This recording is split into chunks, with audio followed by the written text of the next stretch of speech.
Découverte et à la rencontre d'un nouveau collectif avec lequel il va falloir maintenant marcher, j'ai envie de dire, avec des personnalités que vous connaissez autour de cette table qui justement font ce collectif qui s'appelle le CDM. Alors je vais commencer parce que ma mère m'a appris la galanterie par les femmes et une égalité d'ailleurs parfaite, je signale cela autour de cette table, donc c'est bravo déjà. Maître Besma Maghrebi, bonjour. Bonjour Christophe. Bonjour et bienvenue cher maître. Merci. Hanan Zawani que vous connaissez bien sûr par les femmes, le grand forum. Bonjour Hanan. Bonjour mon cher Christophe, bonjour chers auditeurs et auditrices. Donc ravi d'être de nouveau de retour au grand forum en tant qu'invité cette fois-ci. C'est ta maison ici. Oui, c'est chez moi, je sais bien. Avec monsieur Gamal Abina aussi qui est de la partie. Bonjour Gamal. Bonjour. Et monsieur Mehdi Chebaiki. Alors lui il n'est pas autour de cette table mais il est à Lyon. Fidèle au poste, salut Mehdi. Fidèle au poste, bonjour mesdames, bonjour mesdemoiselles, bonjour messieurs. Bonjour Mehdi. Alors, un collectif qui s'appelle le CDM, qui a envie de nous dire comment l'idée a émergé? Alors l'idée, mon cher Christophe, elle est partie d'un constat simple qui a été dressé il y a plus d'un an, donc en décembre 2018, qui est qu'on n'a absolument aucune organisation aujourd'hui qui prend notre défense face aux dérives médiatiques, aux dérives des politiques, aux dérives de certains influenceurs qui sont invités au sein des médias, tout simplement. Donc de cette idée-là, en réalité, ce qui s'est passé, c'est qu'on a été plusieurs personnes à se rencontrer, à travailler ensemble, à dresser un constat en réalité du tissu associatif, du tissu militant et des points politiques en réalité. Est-ce que politiquement l'État est engagé pour lutter contre les discriminations? Il se trouve qu'on s'est tous mis d'accord pour se dire que le terrain aujourd'hui est vide, en tout cas il est inexistant. On a quelques organisations qui squattent le terrain médiatique, mais qui sur ce terrain de la lutte contre les discriminations dans les médias ne sont pas compétents, tout simplement. Que veut dire le CDM ? Alors ma chère Besma ? Alors CDM, c'est citoyen contre les discriminations. C'est un nom qu'on a choisi parce que il est assez explicite. Hein, il est définitif ou pas encore ? Non, il n'est pas définitif. On est en train de discuter. On est en pourparlers justement par rapport à ça. Je pense que on risque peut-être de le compléter. D'accord. Alors pour être complet justement, tiens Mehdi, c'est vrai que les exemples ne manquent pas de dérives. Alors on peut appeler ça islamophobe ou raciste, appelez-le comme vous voulez. Qu'est-ce que vous allez apporter concrètement pour aider justement à faire remonter l'information? Est-ce que vous allez en quelque sorte être un lien entre la populace et le conseil de l'audiovisuel qui est le CSA, qui lui normalement est le gendarme des médias, et donc faire censer en tout cas faire régner l'ordre et j'allais dire condamner, si toutefois c'est condamnable, des médias ou des personnalités qui auraient tenu des propos racistes, islamophobes ou que sais-je encore. L'objectif est double, voire triple. Bien entendu qu'il s'agit d'être un relais envers le CSA parce que on n'est jamais mieux servi que par soi-même, mon cher Christophe, et tu le sais très bien. Donc il faut une organisation propre pour être à même de pouvoir faire des signalements qui correspondent à notre ressenti. Ce que d'autres citoyens, par exemple, peuvent trouver tout à fait acceptable à la télévision, eh bien pour une partie des Français, parce que nous sommes Français comme les autres, il y a des choses qui sont dites et qui sont inacceptables. Donc c'est déjà la première chose, faire remonter au CSA notre ressenti de citoyens français. Mais ça va même au-delà du CSA, parce que j'ai envie de te dire que c'est un intérêt citoyen pour tout le monde, c'est un intérêt pour tous les Français. Relever le niveau des débats, permettre d'avoir enfin un journalisme politique de qualité, pouvoir faire mettre de côté, mettre sur la touche les gens qui font preuve de discussion de comptoir alors qu'ils ont un micro tendu, alors qu'ils ont une caméra pointée face à eux. Ça ne servira pas qu'aux gens qui viennent des quartiers populaires, ça ne servira pas qu'aux citoyens qui ont des origines contrôlées, comme on dit si bien, mais ça servira à l'ensemble des Français, parce qu'avoir un journalisme propre, un journalisme digne, ça permet de créer des citoyens intelligents, des citoyens qui votent en leur âme et conscience. Gamal, les auditrices et auditeurs qui nous écoutent, là, qui peuvent être sensibles, et on les comprend en tout cas à cette initiative, à ce collectif qui est tout bébé là pour l'instant et qui ne demande qu'à grandir.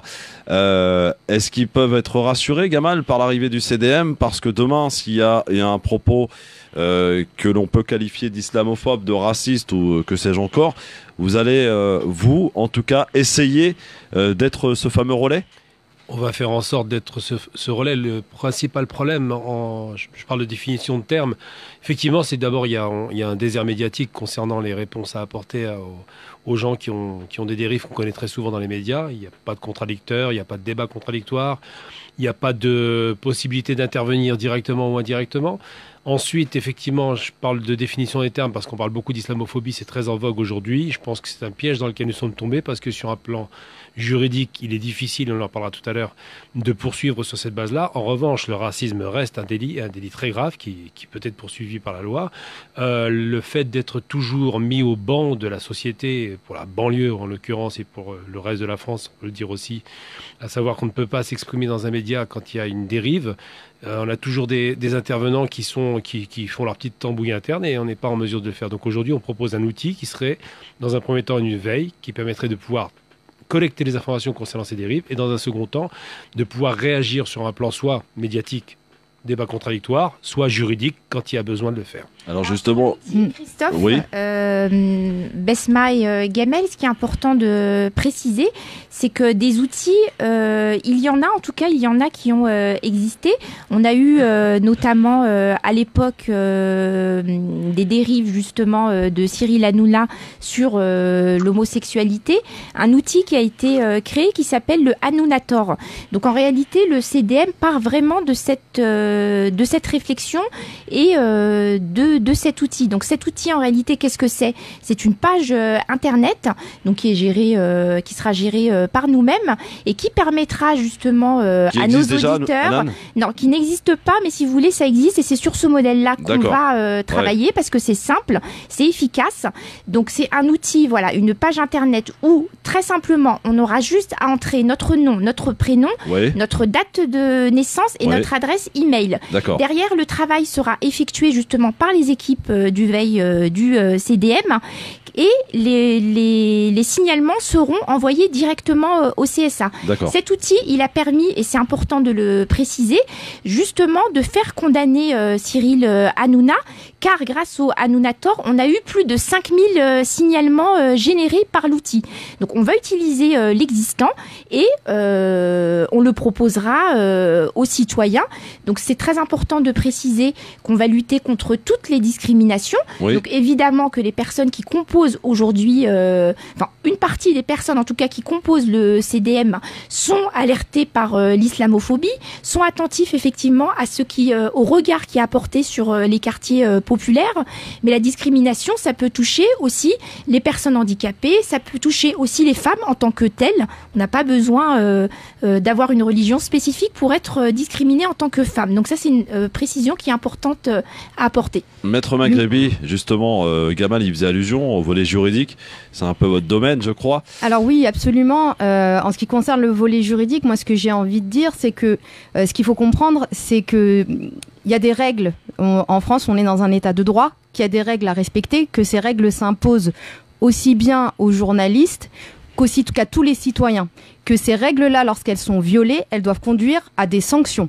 Sauf qu'au jour d'aujourd'hui, pour une certaine catégorie de la population, lorsque les médias violent ces règles de droit, eh bien, du fait qu'il n'y ait pas de signalement, eh ben, elles restent impunies.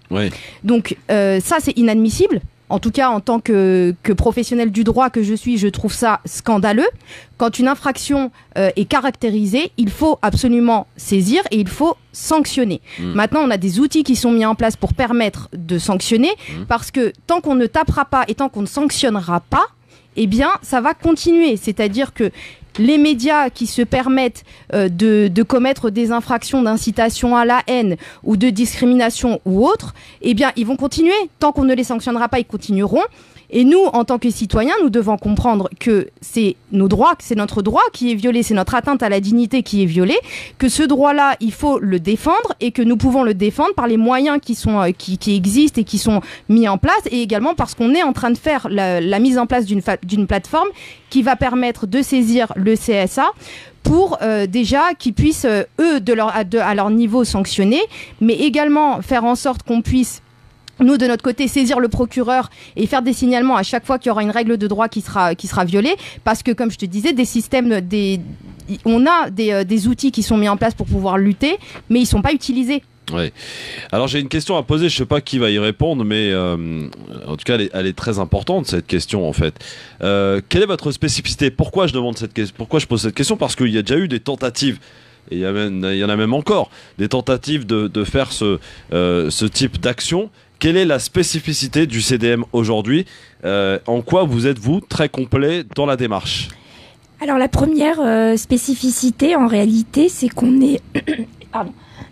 Alors moi je pense que la première spécificité, ça sera que c'est pas nous en fait, c'est tout le monde. Cette action, elle doit être menée par tout le monde. Elle n'est pas uniquement menée par nous quatre.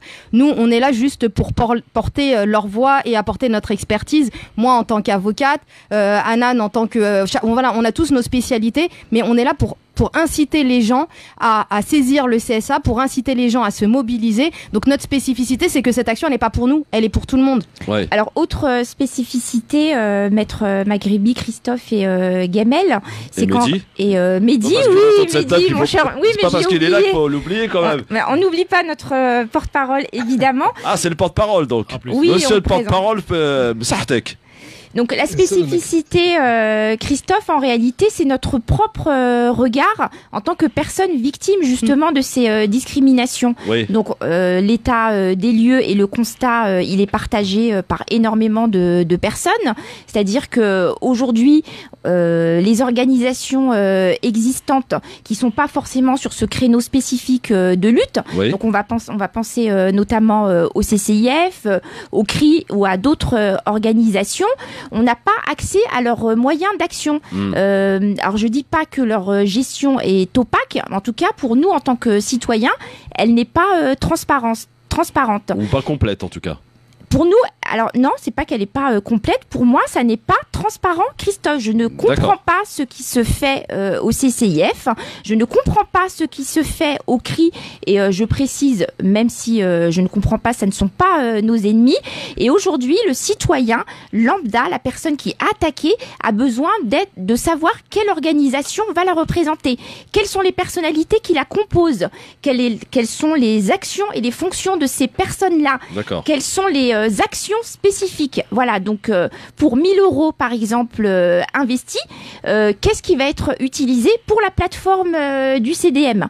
Qu'est-ce qui va être utilisé pour la partie éducation? Qu'est-ce qui va être utilisé pour les différentes actions qu'on va mener?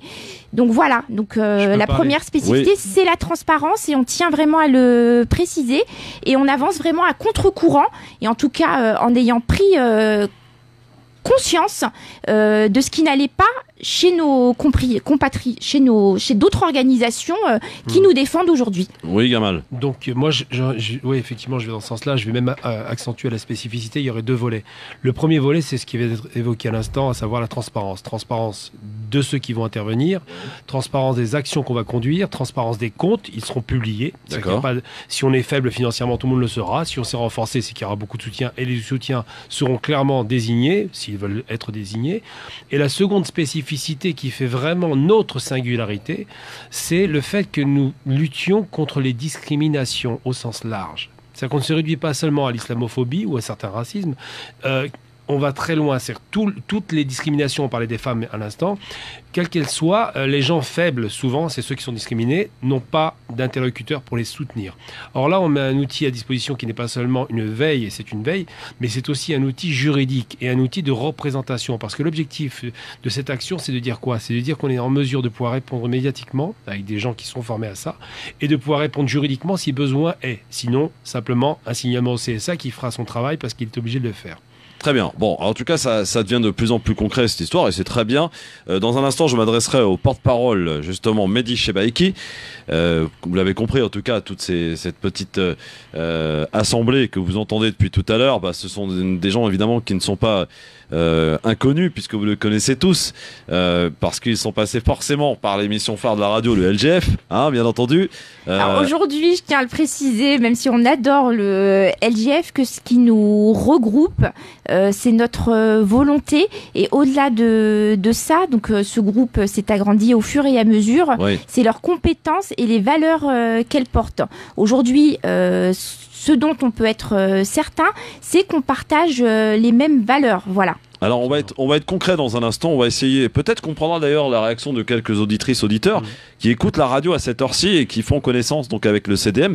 Peut-être d'ailleurs que ça va en rassurer plus d'un parce que beaucoup, lorsque dans cette même émission on est à déplorer certaines personnalités ou certains comportements de médias ou de personnalités et on se dit mais voilà on peut rien faire, on n'arrive pas, on fait que des signalements au CSA chacun de son côté, il n'y a pas forcément une grosse mobilisation. Alors excuse-moi si je peux me permettre Christophe, quand tu dis oui, on fait des signalements au CSA, alors moi je vais juste raconter une petite anecdote. Hein. Oui. J'ai eu l'occasion de pouvoir discuter avec une personne qui travaille au CSA. Et je lui ai posé la question justement et je lui ai dit mais je ne comprends pas pourquoi lorsque dans certaines émissions on a des propos qui sont clairement des incitations à la haine et qu'on envoie un mail de saisine du CSA, rien ne se passe. Oui. Et là elle m'a répondu non, c'est pas qu'il ne se passe rien, c'est juste que lorsque pour certaines incitations à la haine dans certaines catégories de discrimination, eh bien, on a 1000 ou 2000 ou 3000 signalements, eh bien, forcément, on va agir. Mais pour vous, on n'en a pas. On va en avoir 1 ou 2, voire 3 signalements. Donc derrière, c'est normal qu'on n'agisse pas. Bon voilà, le décor est planté messieurs dames, à nous d'agir maintenant et à nous de ne plus nous laisser faire et si le CDM en tout cas peut nous aider à être plus visible et mieux représenté et surtout respecté, je pense que le mot est le bon. Absolument. Eh bien on est de tout cœur avec vous et on continue d'en parler de manière très concrète dans un instant. Des exemples, il va nous en falloir, amis auditrices, auditeurs, si vous souhaitez leur poser des questions, eh bien n'hésitez pas, c'est vraiment le projet, il est là, il est sur la table, il est en train de se développer et il n'attend plus que vous. À tout de suite sur France Maghreb 2, la suite de cet entretien.